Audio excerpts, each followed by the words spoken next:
ساری پریشانیوں کا حل حضور کی بارگاہ سے ملتا ہے۔ میرے آقا کے قدموں میں جا کر بیٹھے، سر جھکا ہوا، آنکھوں سے آنسو گر رہے ہیں، اور بوجھل دل کے ساتھ صدیق اکبر کے چہرے سے پریشانی ظاہر ہے۔ ادھر صدیق سر جھکا کے بیٹھے، ادھر خالق کائنات نے جبرائیل امین کو بھیج دیا، کہا جبرائیل ابھی جا، دنیا میرے یار کے یار کو تانا دیتی ہے، لوگ ابو بکر کا دل دکھا رہے ہیں، میرے حبیب سے کہہ دے پیارے مصطفیٰ، آج صدیق اکبر سے کہہ دو ابو بکر تمہیں پریشان ہونے کی ضرورت نہیں، تمہیں دل گرفتہ ہونے کی ضرورت نہیں، یہ جو کہتے ہیں انہیں کہنے دو، یہ کیا جانے تیرے سودے کی اہمیت کیا ہے، آج رب نے کہہ بھیجا ہے وَسَيُجَنَّبُهَا الْأَتْقَى، اے ابو بکر صدیق آج جو سودا تو کر کے لایا ہے، اس کے بدلے میں ہم نے تجھے سارے متقیوں کا سردار بنا، سبحان اللہ، تجھے سارے متقیوں کا سردار۔ خالق کائنات نے صدیق اکبر کے لیے لفظ استعمال کیا اتقا۔ کون سا لفظ؟ بولیے اتقا۔ یہ تقوی سے اسم تفضیل کا صیغہ ہے، جس میں انتہا درجے کا مبالغہ، کیا انتہا درجے کا مبالغہ، خالی متقی نہیں، اتقا کا معنی ہے سارے متقیوں کا سردار، اور اہل تقوی کے قافلہ کا سالار۔ کسے کہا؟ اونچا بولیے، کون کہہ رہا ہے؟ رب ذوالجلال۔ فرمایا ابو بکر آج تیرے اس سودے نے آپ کو صرف متقی نہیں بلکہ کیا اتقا بنا دیا، سب سے بڑا متقی، سب سے بڑا متقی۔ کیسے بنے؟ الذی یؤتی مالہ یتزکا، جس نے مال خرچ کیا اور ایسا خرچ کیا کہ دل دنیا کی محبت سے پاک ہو، اندر سے ہر سے دنیا نکل گئی، ہوا سے دنیا، ہر سے مال جب اندر سے نکل جاتا ہے تو پھر حاضرین محترم اگر دل حب دنیا سے پاک ہو جائے، میرے آقا نے فرمایا قلب المؤمن عرش اللہ، پھر مومن کا دل خدا کا عرش بن جاتا۔ اور اگر اندر دنیا کا حرص، لالچ، دنیا کی محبت، اندر مال کی محبت ہو، اور بندہ اس مال دنیا کے پیچھے مارا پھر رہا ہو، تو پھر حاضرین محترم وہ لاکھ ظاہری اعمال بھی کر لے، مگر جب تک دل حب دنیا سے پاک نہ ہو جائے وہ دل اللہ کا مسکن نہیں بن سکتا۔ لہذا رب کائنات نے فرمایا الذی یؤتی مالہ یتزکا، یہ وہ ہے، اب خالق کائنات فرما رہا ہے کہ یہ وہ سب سے بڑا متقی ہے جس نے اپنا دل دنیا کی محبت سے پاک کر دیا۔ اور آگے رب کائنات نے فرمایا میرے حبیب، لوگ ابو بکر کی نیت پر شک کرتے ہیں اور کیا سرائیاں کرتے ہیں، اور وہ سمجھتے ہیں کہ شاید اس نے کسی احسان کا بدلہ چکایا ہے۔ میں گواہی دیتا ہوں ابو بکر تجھے اپنی صفائی دینے کی ضرورت نہیں، بولیے صفائی دینے کی بھی ضرورت نہیں۔ ارے قربان جائیں صدیق اکبر کی شان پر کہ الزام فرش پہ لگتا ہے، جواب عرش سے آتا، خدا خود صفائی دے رہا ہے۔ فرمایا وَمَا لِأَحَدٍ عِندَهُ مِن نِعْمَةٍ تُجْزَىٰ، کائنات والوں غور سے سن لو، میرے ابو بکر پر نہ کسی کا کوئی احسان تھا اور نہ ہی صدیق نے کسی کے احسان کا کوئی بدلہ چکایا ہے۔ میرا اعلان ہے إِلَّا ابْتِغَاءَ وَجْهِ رَبِّهِ الْأَعْلَىٰ، صدیق نے جو کیا ہے خالص اپنے رب کی رضا کے لیے۔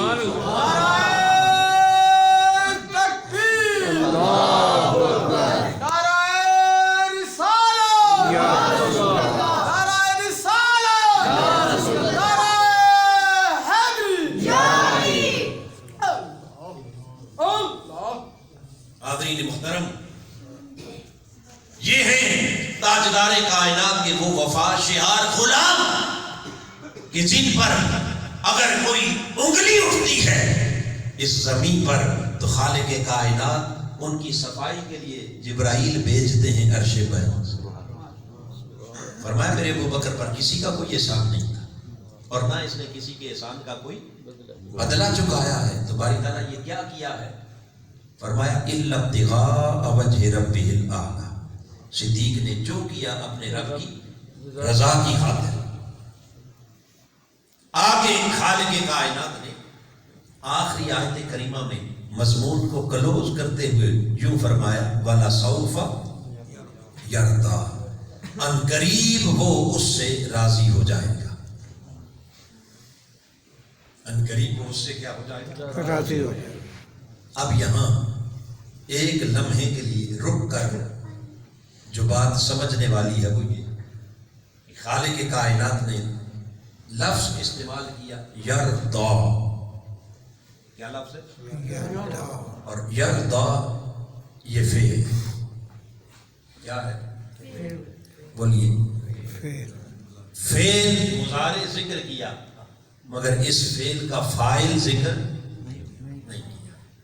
یرضا کا معنی ہے راضی ہو جائے گا. راضی ہوتا ہے یا ہو جائے گا. کون راضی ہو جائے گا اور کس سے راضی ہو جائے گا؟ نہ فعل ذکر ہے نہ مفعول ذکر ہے، نہ فاعل ذکر ہے نہ مفعول ذکر ہے، فعل کا ذکر ہے. اب سوال یہ ہے کہ کوئی فعل بھی فاعل کے بغیر تو اونچا بولیے نا اور سادہ کر دیں. کوئی کام جب تک کام کرنے والا نہ ہو تو از خود تو کوئی کام نہیں ہوتا ہے. اس کام کو فعل کہتے ہیں اور کام کرنے والے کو فاعل کہتے ہیں. یقیناً کوئی نہ کوئی فاعل تو ہوگا، کوئی نہ کوئی تو ہوگا نا جو راضی ہو رہا ہے. اب کون راضی ہو رہا ہے؟ یہاں علماء مفسرین نے دو فاعل ذکر کیے. کتنے؟ یعنی امکان دو ہو سکتے ہیں. پہلا امکان یہ ہے والا سوف یرضا، اس فعل کا فاعل خود اللہ. فعل کا فاعل کون ہے؟ اللہ. تو جب فاعل اللہ ہو تو معنی یہ ہے والا سوف یرضا، اے ابو بکر ان قریب تیرا خدا تجھ سے راضی ہو جائے گا. تیرا رب تجھ سے راضی ہو جائے گا. اور دوسرا امکان یہ ہے کہ اس فعل کا فاعل رب نہ ہو بلکہ اس فعل کا فاعل خود صدیق اکبر ہو. کون ہو؟ اور صدیق اکبر اگر فاعل ہو تو پھر معنی یہ ہوگا والا سوف یرضا، ان قریب اے ابو بکر ہم تجھے اتنا دیں گے کہ تو ہم سے راضی ہو جائے گا. ابو بکر اپنے خدا سے کیا ہو جائے گا؟ راضی ہو جائے گا. اور تیسری ایک صورت یہ بھی ہے کہ چونکہ فاعل خدا بھی ہو سکتا ہے اور صدیق اکبر دونوں ہو سکتے ہیں، تو کیوں نہ دونوں کو فاعل مان لیں. دونوں کو کیا؟ جب فاعل مان لیں اب مانا یہ ہوگا وَلَا سَوْفَ يَرْضَىٰ. فرمایا ان قریب اے ابو بکر خدا تجھ سے راضی ہو جائے گا، تو خدا سے راضی ہو. رب کائنات فرماتا ہے ابو بکر میں تو تجھ سے راضی ہو ہی گیا، ان قریب وقت آنے والا ہے کہ میں تجھے بھی راضی کر کے چھوڑوں. اس کو علامہ نے کہا نا خدا بندے سے خود پوچھے بتا تیری رضا کیا ہے. خدا بندے سے خود پوچھے بتا تیری رضا کیا ہے. ایک مقام وہ ہے کہ جہاں بندہ کہتا ہے مولا تو راضی ہو جا، اور ایک مقام وہ ہے کہ جہاں خدا کہتا ہے کہ بندے تو راضی ہو جا. ایک بندہ وہ ہے جو رب کی حضور التجا کرتا ہے مولا میں تجھے راضی کرنا چاہتا ہوں، اور ایک بندہ محبوبیت کے اس درجے پر ہے جہاں خدا کہتا ہے بندے میں تجھے راضی دیکھنا چاہتا ہوں. تو گویا یہ دونوں شانیں اللہ نے کس کو عطا کی؟ سیدنا صدیق اکبر رضی اللہ تعالی عنہ کو، کہ آپ اپنے رب کو راضی کر رہے ہیں اور خدا ابو بکر کو راضی کر رہا ہے. اور یہ دونوں ایک دوسرے کو کیسے راضی کر رہے ہیں؟ یہ محض کوئی تخیلاتی، تصوراتی اور جذباتی بات نہیں. غزوہ تبوک کا موقع ہے. آقا علیہ السلام کی بارگاہ میں جب سیدنا صدیق اکبر رضی اللہ تعالیٰ عنہ نے اپنا سارا مال لا کر حضور کے قدموں پر قربان کر دیا، حتیٰ کہ اپنے تن کے کپڑے بھی اتار کے دے دیے. ایک بوریا ٹاٹ لپیٹ کر آپ نے اپنا سطر ڈھانپا ہوا ہے اور سب کو جب حضور کی بارگاہ میں پیش کر دیا تو حدیث کے لفظ ہیں، میرے آقا نے فرمایا اللہ نے جبرائیل امین کو بھیج دیا. اور جبرائیل امین کو بھیج کر خالق کائنات نے فرمایا میرے حبیب. جبرائیل عرض کرنے لگے یا رسول اللہ، آج خالق کائنات نے آپ کے یار غار سیدنا صدیق اکبر کے لیے سلام بھیجا ہے. یا ابا بکر ان اللہ یقرئ علیک السلام، اے ابو بکر آج اللہ تجھے سلام کہہ رہا ہے. اور سلام کہہ کر خالق کائنات اپنے حبیب کے توسل سے تجھ سے پوچھنا چاہ رہا ہے ان انت ان ربک راض یا ابا بکر، اے ابو بکر صدیق تو نے میری خاطر اپنے گھر کا سارا معلوم بتا دے دیا، اپنے تن کے کپڑے بھی اتار کے دے دیے، اس عالم فقیری میں مصطفیٰ کے قدموں میں آ کے بیٹھا ہے. اے ابو بکر صدیق تو نے میری رضا کے لیے جو کرنا تھا کر ڈالا، اب میں پوچھتا ہوں کہ بتا تو مجھ سے راضی بھی ہے یا نہیں. رب پوچھ رہا ہے کہ ابو بکر کیا تو اپنے رب سے راضی بھی ہے یا نہیں ہے. ارے صدیق اکبر عاشق مصطفیٰ جب رب کا پیغام سنا وجد میں آ گئے اور تاجدار کائنات کے گرد رقص کرنے لگے، جھوم جھوم کر کہنے لگے انا ان ربی راض، انا ان ربی راض. جی ہاں کیوں نہیں مولا، اگر تو مجھ سے راضی ہو گیا ہے تو ابو بکر تو پہلے ہی تجھ سے راضی، میں تو پہلے ہی تجھ سے راضی ہوں. تو حاضرین محترم، یہ وہ ہستی ہے کہ جس کے بارے میں فرمایا والا سوف یرضا، ابو بکر میں تجھ سے راضی اور تو مجھ سے راضی. اب جو خاص بات قابل توجہ ہے وہ یہ کہ اس مقام پر اللہ رب العزت نے 5 آیات کے اس پورے مضمون کے اندر سیدنا صدیق اکبر رضی اللہ تعالیٰ عنہ کے لیے 2 امتیازی شانیں بیان کی. کتنی؟ 2 امتیازی شانیں. پہلی شان اتقا، انہیں سارے متقیوں کا، بولیے اونچا بولیے، کیا بنایا؟ اہل تقوی کا سالار بنا دیا. امام المتقین خود خدا کہہ رہا، پہلی شان. اور دوسری وَلَسَوْفَ يَرْضَىٰ، دوسری امتیازی شان کے خالق کائنات نے صدیق اکبر کو اپنی رضا کی سند عطا کر دی، سرٹیفکیٹ جاری کر دیا کہ میں تجھ سے، پھر بولیے میں تجھ سے راضی ہو گیا. اب سوچنے کا مقام یہ ہے کہ ابو بکر کو اتنی بڑی 2 امتیازی شانیں جو ملی، آخر یہ کس عمل کے باعث ملی، کون سے عمل کا نتیجہ کہ ابو بکر سارے متقیوں کے سردار بن گئے، اور کون سے عمل کا نتیجہ کہ اللہ خود کہہ رہا ہے کہ ابو بکر میں تجھ سے راضی ہو گیا. بس حاضرین محترم، سیدنا صدیق اکبر کی سیرت پر اگر نگاہ ڈالیں، آپ کی زندگی میں بے شمار نیک اعمال، کیا آپ کے نیک اعمال کی کوئی حد نہیں. اتنے نیک اعمال ہیں کہ آقا علیہ الصلوۃ والسلام نے فرمایا کہ آسمان کے ستاروں کے برابر اگر نیکیاں ہیں تو وہ میرے عمر کی ہیں. کس کی ہیں؟ بولیے. عمر فاروق کی نیکیاں آسمان کے ستاروں جتنی.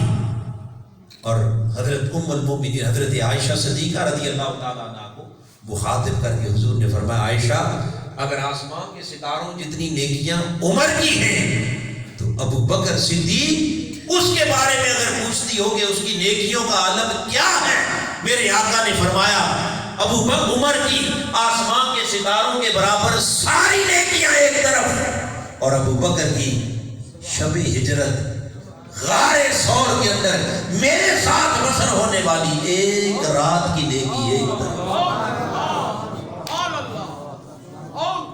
ارے جس کی ایک رات عمر کی پوری زندگی پر حاوی ہے، خود سوچئے کہ اس ابو بکر کی زندگی بھر کے اعمال کا عالم کیا ہوگا۔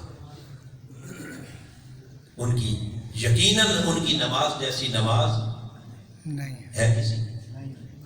اونچا بولیے، گھبراتے کیوں ہیں؟ صدیق جیسا نمازی ہے کوئی حضور کی امت میں ایسا نمازی کہ آقا علیہ السلام نے خود اپنی حیات ظاہری میں جسے خود آگے مصلی پر کھڑا کیا اور خود اس کے پیچھے کھڑے؟ کیا بات ہے یہ اعزاز کس کا ہے؟ تو صدیق اکبر جیسے کی نماز جیسی نماز کسی کی نہیں، ان کے سجدوں جیسے سجدے، ان کی عبادتوں جیسی عبادت، ان کے جہاد جیسا جہاد کسی کا نہیں، ان کے روزوں جیسے روزے، سارے اعمال اپنی جگہ پر حق ہیں، مگر وہ خاص نقطہ جو سمجھنے والا ہے وہ یہ کہ باری تعالیٰ ابو بکر کو یہ جو اتقا کی شان دی ہے، سب سے بڑا متقی، کس عمل کے نتیجے میں؟ کیا نمازوں کی وجہ سے؟ 5 آیتوں کا مضمون کہہ رہا ہے نہیں، سجدوں کی وجہ سے، تلاوتوں کی وجہ سے، عبادات کی وجہ سے، تسبیحات کی وجہ سے نہیں۔ یہ شان کب ملی، کیسے ملی؟ جب بلال کو خرید کے لائے، اور بلال کا خریدنا کیا ہے؟ ایک مظلوم انسان، ایک دکھی بے کس بے بس انسان، ایک ظالم سردار کے ظلم کی زنجیروں میں جکڑا ہوا انسان، جب اسے خرید کر صدیق اکبر آزاد کرتے ہیں، ادھر سیدنا بلال حبشی رضی اللہ تعالیٰ عنہ کے اس مظلوم کی داد رسی ہوتی ہے، ادھر مظلوم کو ظلم سے نجات ملتی ہے، ادھر خالق کائنات کہتا ہے اتقا ابو بکر صدیق، تیرے اعمال تو سارے ایک سے بڑھ کے ایک تھے، تیرے سجدے بھی اعلیٰ، تیری نمازیں بھی اعلیٰ، تیری تسبیحات بھی اعلیٰ، مگر آج ایک مظلوم کی داد رسی کر کے تو نے ایسا عمل کیا ہے کہ ابو بکر آج تو متقی نہیں رہا، سارے متقیوں کا سردار بنا۔ سبحان اللہ، تجھے تقویٰ میں ہم نے سرداری عطا کر دی، اور پھر یہ ایک شان نہیں، دوسری شان والا سوفا یردا، آج تیرا رب تجھ سے کیا ہو گیا؟ راضی ہو گیا، بولیے راضی ہو گیا۔ اب ذرا سوچ کے بتائیے کہ ابو بکر نے جو نمازیں پڑھی تھی وہ کس لیے پڑھی تھی؟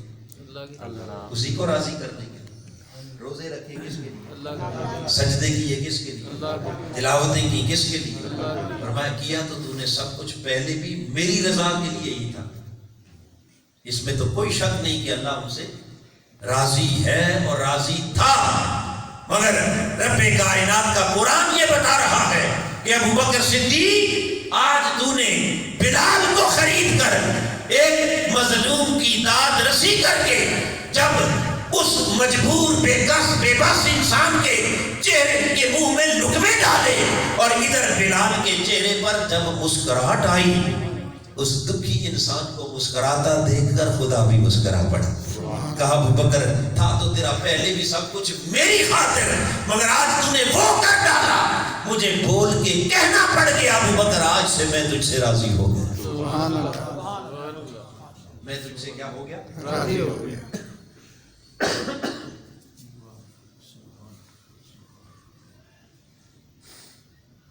میں تجھ سے راضی ہو گیا۔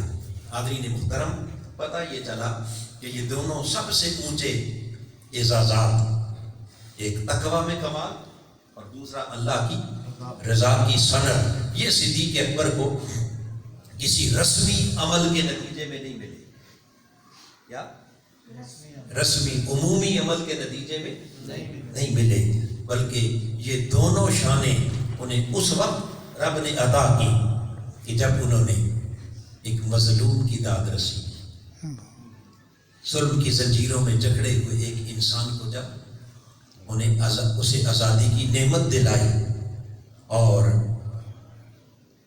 ایک بے بس انسان کے زخم دھوئے اور اس کے منہ میں لقمے ڈالے۔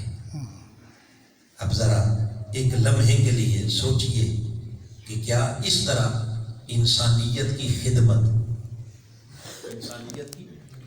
بولیے خدمت اور مظلوم کی داد رسی اور ظلم کی زنجیروں کو توڑ کر مظلوم کو اس سے نجات دلانا اور ایک بے کس اور بے بس ٹوٹے ہوئے انسان کو سہارا دینا اور وڈیروں ظالموں کے قدموں کی ٹھوکروں سے اٹھا کر اسے عزت کا مقام دینا، کیا اسے ہم نے کبھی اپنی زندگی میں بھی اس عمل کو تقویٰ جانا، اس کو پرہیزگاری سمجھا، اس کو بھی کبھی نیکی سمجھا؟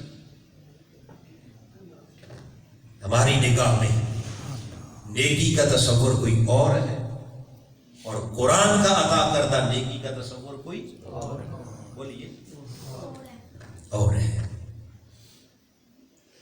ہم انسانیت کی خدمت کو نیکی بولیے، ہم انسانی بلائی کو نیکی نہیں سمجھتے، بلکہ ہم انسانی بلائی اور خدمت تو درکنار، ہم تو انسانیت پر ظلم کے پہاڑ توڑ کر، انسانیت کا گلا گھونٹ کر اور انسانی حقوق غصب کر کے پھر نیکی تلاش کرنے آتے ہیں مسجد۔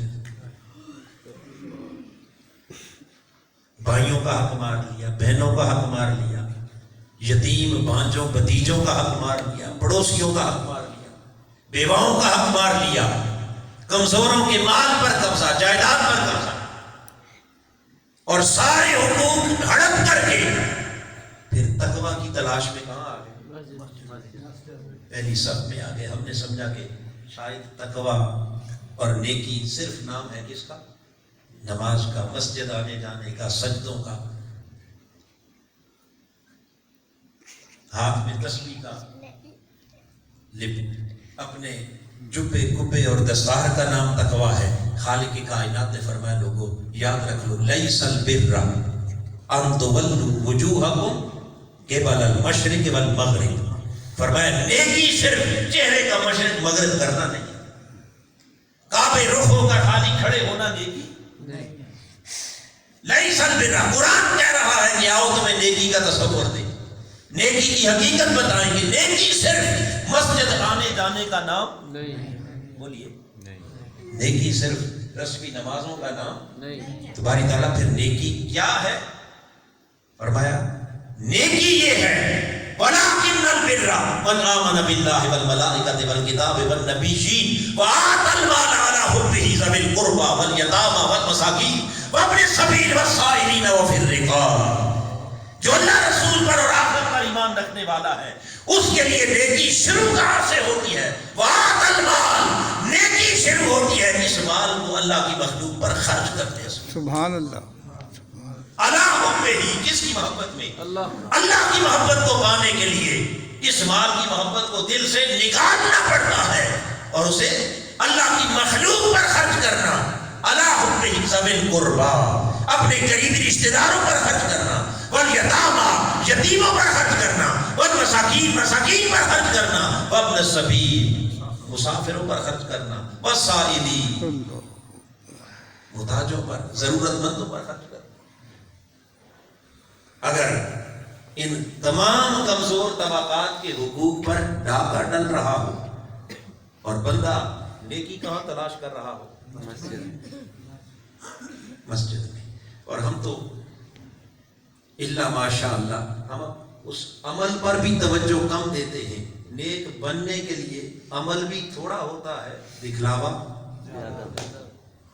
اس کے لیے شکل و صورت پر زیادہ زور دیا جاتا ہے کہ بڑا جبہ پہنی، بڑی تسبیح لے لی، بڑی پگڑی باندھ لی، ظاہری وضاحت نیکوں والی بنا لی، تو حاضرین محترم خالی مشرق مغرب چہرے کا کرنا، مسجد میں آنا جانا فقط یہی نیکی نہیں بولیے نہیں ہے. بھلے آپ پہلی صف میں کھڑے ہو کر نماز پڑھیں، اگر انسانی حقوق کو آپ نے طلب کیا ہے تو اس غصب شدہ مال کے ذریعے سال کے بعد جا کے حج عمرہ بھی کر آئیں، کعبے کا طواف بھی کر آئیں، لوگ آپ کو نیک بھی سمجھیں گے، دیندار بھی سمجھیں گے، حاجی بھی کہیں گے، مگر خدا کی نگاہ میں اگر سب سے اونچے درجے کا تقویٰ چاہتے ہیں تو اس اونچے درجے کے تقویٰ کے حصول کے لیے رب کائنات نے یہ ساری فہرست بیان کر کے وَآتَى الْمَالَ عَلَىٰ حُبِّهِ ذَوِي الْقُرْبَىٰ وَالْيَتَامَىٰ وَالْمَسَاكِينِ وَابْنَ السَّبِيلِ وَالسَّائِلِينَ وَفِي الرِّقَابِ وَأَقَامَ الصَّلَاةَ، یہ سارے حقوق بیان کر کے اس کے اینڈ پر جا کر کہا اب نماز کے لیے بھی آ جا، اب تیری نماز بھی تجھے فائدہ دے گی، اب یہاں سے بھی تقویٰ ملے گا. نماز سب سے حقوق العباد پہلے ہیں اور اس نے اپنا حق عبادت اس کے بعد میں رکھا ہے. حاضرین محترم، بس یہ خاص پیغام ہے صدیق اکبر کی سیرت کا، یہ خاص میسج ہے سیدنا صدیق اکبر کی سیرت کا اور سیدنا صدیق اکبر کی شان تقویٰ کا اور شان رضا کا، کہ اللہ پاک نے ان کو یہ مقام اور مرتبہ اگر عطا کیا ہے، باقی ساری چیزیں ان کی اپنی جگہ ہیں، مگر قرآن نے جس شے کو نمایاں کر کے دکھایا ہے وہ کیا ہے؟ وہ اللہ کی راہ میں مال کا خرچ کرنا ہے، اللہ کی مخلوق کی بھلائی ہے، انسانیت کی خیر خواہی ہے.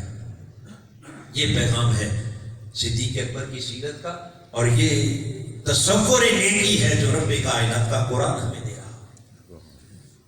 اگر اس قرآنی تصور سے ہم دور رہے، اپنے من گڑت نیکی اور تقویٰ کے تصور کو لے کر ساری زندگی بھی اگر کونوں کے بیل کی طرح چلتے رہے ایٹ دا اینڈ پتہ تو اس دن چلے گا جب آنکھیں بند ہوگی، پھر پتہ چلے گا کہ نیکی کیا تھی اور تقویٰ کیا تھا. آؤ آج ضرورت اس امر کی ہے کہ ہم اپنے من گڑت تصورات کو ایک طرف رکھ دیں اور لوٹ آئیں اس قرآنی تصور نیکی کی طرف، اس قرآنی تصور تقویٰ کی طرف، اس قرآنی تصور بھلائی کی طرف. اپنی فکر کو چھوڑ دیں اور کس کی فکر کو قبول کریں؟ اونچا بولی، پھر بولی قرآن کی فکر.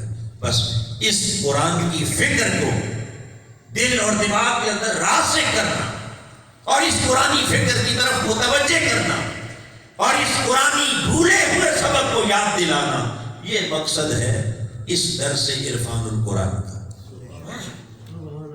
درس عرفان القرآن ہر مہینے آپ کی راہوالی میں مختلف مقامات کے اوپر یہ درس عرفان القرآن کی یہ جو نشستیں ہیں، میں پہلے بھی کئی بار یہ بات دہرا چکا ہوں کہ اس کا مقصد ہرگز کوئی ایک جلسہ کرنا یا مہینے کے بعد کوئی ایک تقریر کرنا مقصد بولیے مقصد نہیں، بلکہ مقصد کیا ہے؟ ایک دعوت فکر ہے.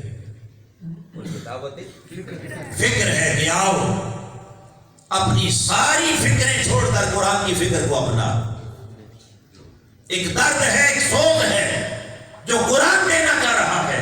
اگر یہ درد دلوں میں پیدا ہو گیا، رب کی عزت کی قسم تقویٰ کے دروازے بھی کھل جائیں گے، اللہ کی رحمت کے دروازے، اس کی رضا کے دروازے بھی کھل جائیں گے. اور اگر سینوں میں یہ درد اور سوز پیدا نہ ہوا، انسانیت کا احساس پیدا نہ ہوا، اگر سینوں کے اندر یہ قرآنی فکر اجاگر نہ ہوئی، تو ہم رسمی اعمال یہ اپنے آپ کو ساری زندگی دھوکہ دیتے دیتے زندگی بیت جائے گی اور پتہ اس دن چلے گا جب اعمال کھل کے اپنی آنکھوں کے سامنے آ جائے. پھر کہیں گے کاش ہم نے وقت پر قرآن کی فکر کو سمجھا ہوتا اور وقت پر ہم نے اس قرآن کے راستے کو بولیے اپنایا ہوتا. حاضرین محترم، بس یہ نچوڑ ہے درس عرفان القرآن کا اور یہ فکر ہے تحریک منہاج القرآن کی، بے شک یہ مشن ہے تحریک منہاج القرآن کا کہ آؤ اس راستے کے مسافر بن جاؤ جو راستہ تمہیں قرآن دے رہا ہے۔ کون دے رہا ہے؟ بولیے۔ قرآن۔ اور قرآن کے راستے کے اگر مسافر بننا ہے تو پھر یاد رکھ لو قرآن کے راستے کا نام ہی دراصل منہاج القرآن ہے، اور منہاج القرآن کا معنی ہی قرآن کا راستہ ہے۔ اس قرآنی فکر سے اپنے دل اور دماغ کو روشن کر کے آئیے اس قرآن کی راہ کے کیا بن جائیں؟ مسافر۔ جینا بھی قرآن کے تابع ہو، مرنا بھی قرآن کے تابع، نیکی بھی قرآن کے تابع، تقویٰ بھی قرآن کے تابع، ساری اسٹرگل اور جد و جہد بھی قرآن کے تابع ہو جائے تو پھر یقیناً خالق کائنات کی رضا بھی نصیب ہوگی اور رب ذوالجلال کی رحمت بھی اس دنیا میں بھی نصیب ہوگی اور آخرت میں بھی نصیب ہوگی۔ بس یہی پیغام صدیق اکبر کی سیرت کا ہے، یہی پیغام درس عرفان القرآن کا ہے، اور یہی پیغام تحریک منہاج القرآن کا ہے۔ خالق کائنات ہمیں اس قرآنی فکر کو اپنانے کی توفیق عطا فرمائے اور اس قرآنی پیغام کو گھر گھر فرد فرد تک پہنچانے کی توفیق عطا فرمائے۔ آمین۔ وما علینا الا البلاغ۔